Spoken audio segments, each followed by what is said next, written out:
ବସନ୍ତ ଋତୁର ମହାମିଳନ ପର୍ବ ଐତିହାସିକ ଗୋଳବାଇ ଦଶ ଦୋଳ ଯାତ୍ରା ଅନୁଷ୍ଠିତ। ଖୋର୍ଦ୍ଧା ଜିଲ୍ଲାର ସଂସ୍କୃତି ସମ୍ପନ୍ନ ଗ୍ରାମ ଗୋଳବାଇ ଶାସନର ପ୍ରସିଦ୍ଧ ଐତିହାସିକ ଦଶ ଦୋଳ ଅନ୍ୟତମ। ଗୋଳବାଇ ଦଶ ଦୋଳ ଯାତ୍ରା ଆସିଲେ ସ୍ଥାନୀୟ ଜନସାଧାରଣଙ୍କ ମନରେ ନାହିଁ ନଥିବା ଉତ୍ସାହ। ଦଶ ଦୋଳରେ ମା ଭଗବତୀ ଦେବ ମେଳନ ପଡ଼ିଆ ହୋଇଛି ଉତ୍ସବ ମୁଖର। ମା ଭଗବତୀ ଦୋଳ ପଡ଼ିଆକୁ ଦୋଳ ବିମାନରେ ଏକ ବିରାଟ ଶୋଭାଯାତ୍ରାରେ ଯାଉଥିବା ବେଳେ ଆଖପାଖ 14ଟି ମୌଜାର 20 ଖଣ୍ଡ ଗ୍ରାମ ପଞ୍ଚାୟତର ଠାକୁର ଠାକୁରାଣୀ ଶୋଭାଯାତ୍ରାରେ ଦୋଳ ମଣ୍ଡପରେ ହେଉଛନ୍ତି ବିରାଜମାନ। ପ୍ରତିବର୍ଷ ଏଠାରେ 4 ଦିନ ଧରି ଯାତ୍ରା ଅନୁଷ୍ଠିତ ହୋଇଥିବା ବେଳେ ଚଳିତ ବର୍ଷ ମଧ୍ୟ ମହା ଆଡ଼ମ୍ବରରେ ହେଉଛି ଦଶ ଦୋଳ ଯାତ୍ରା।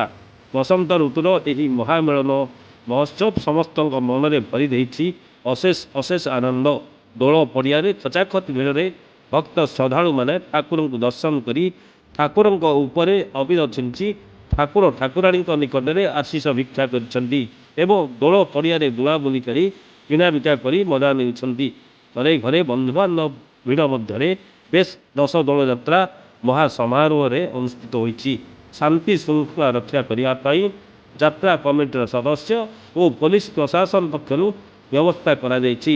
ଚଳିତ ବର୍ଷ ପାଗ ଅନୁକୂଳ ଥିବାରୁ ବେଶ ଲୋକଙ୍କ ଭିଡ଼ ଜମୁଛି। ଏ ନେଇ ସ୍ଥାନୀୟ ଗ୍ରାମବାସୀ କ'ଣ କହୁଛନ୍ତି ଶୁଣନ୍ତୁ। ମୋ ଘର ଗୋଳବାଇ। ଆମର ସଂସ୍କୃତି ସମ୍ପନ୍ନ ଏଠାରେ 12 ମାସରେ 13 ପର୍ବ। ତା ମଧ୍ୟରେ ଦୋଳ ପର୍ବ ହେଉଛି ଅନ୍ୟତମ। ଦୋଳ ପର୍ବ ଏଠାରେ 4 ଦିନ ଧରି ପାଳିତ ହୁଏ। ପ୍ରଥମ ଦିନ ମା ଭଗବତୀ ଠାକୁରାଣୀ ଏକ ବିରାଟ ଦୁଆରରେ ପାଖାପାଖି 20ଟା ମୌଜାର 45-47 ଦୋଳ ଅଭିମାନ ସହିତ ଏଠାରେ ଗୋଟେ ବିରାଟ ପଟୁଆରେ ଆସି ତାଙ୍କର ଆସ୍ଥାନ କମେଇଛନ୍ତି ଏବଂ ଲୋକମାନଙ୍କର ସମାଗମ ମଧ୍ୟ ବହୁତ ହେଇଛି। ଆଜି ହଉଛି ଯାତ୍ରାର ଦ୍ୱିତୀୟ ରଜ ଏବଂ ଲୋକମାନଙ୍କର ମନୋରଞ୍ଜନ ପାଇଁ ଏଠାରେ ମଧ୍ୟ ଯାତ୍ରାର ଆୟୋଜନ କରାଯାଇଛି। ଯାତ୍ରା ଲୋକମାନେ ମଧ୍ୟ ଯାତ୍ରାର ମଜା ନେବେ ଏବଂ ଆପଣମାନଙ୍କୁ ମଧ୍ୟ ଅନୁରୋଧ କରୁଛି ଆପଣମାନେ ମଧ୍ୟ ଆସିକି ଯାତ୍ରାର ମଜା ନିଅନ୍ତୁ।